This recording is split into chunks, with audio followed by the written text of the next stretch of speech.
It was a year of emotional highs and lows, especially for sports fans.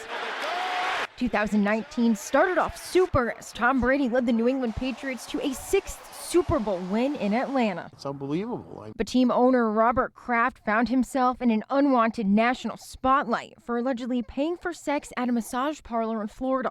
We wish you well, strength, a quick recovery so that we can shower you with Boston love. Boston rallied behind former Red Sox player David Ortiz, who spent nearly 2 months in the hospital after he was shot in the Dominican Republic. We wrote a story that not a lot of teams can say they wrote. It was a Cinderella story for AIC. The Yellow Jackets were one of 2 local hockey teams that made it to the NCAA tournament. And UMass making it all the way to the championship before losing to Minnesota Duluth. Wild weather caused significant damage. I could hear the wind really howling a couple of times. From heavy wind and rainstorms to tornadoes on Cape Cod. Today is a royal pain, so I will be happy when I'm back inside with a cup of coffee and a sports center on. And a record-breaking early December snowfall.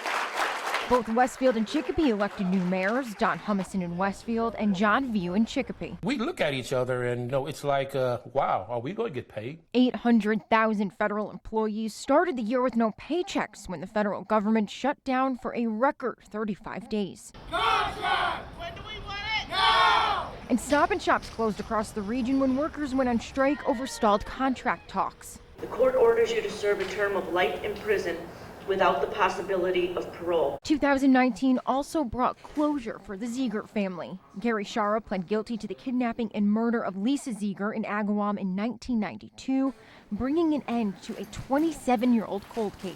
Just a few days later, huge black smoke. 7 people were killed when a flying fortress crashed at Bradley International Airport while giving a tour. It was like nothing I've ever seen in my life. 7 motorcycle riders were killed when a truck driven by 23-year-old Volodymyr Zukovsky of West Springfield drove head-on into a motorcycle club on a road in New Hampshire. This caused the RMV to launch a records review after finding out that Zukovsky's license should have been suspended at the time of the crash.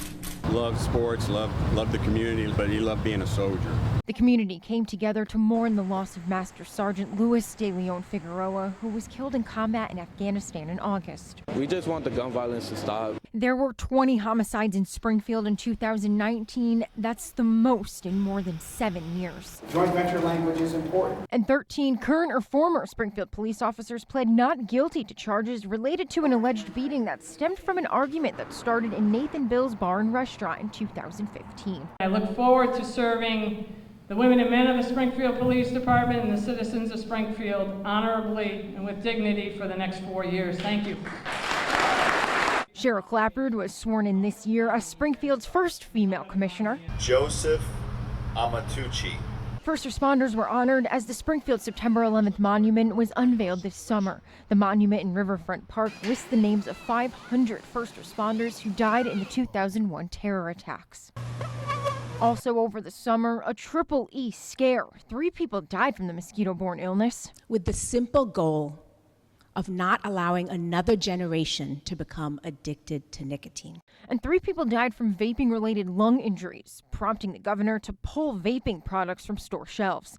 And people now have to be 21 years old to buy tobacco products in the state, as well as gamble at the new Encore Boston Harbor Resort and Casino in Everett. I just don't think that's fair for any animal. A famous elephant died during her annual stay at the Big E. Beulah's death sparked protests and calls for animals to be removed from the fair. I'm standing here, next thing I know, he comes right up. Another animal became a local celebrity. A 1-year-old harbor seal named Layson swam more than 80 miles up the Connecticut River, resting on the riverbanks in South Hadley and Holyoke.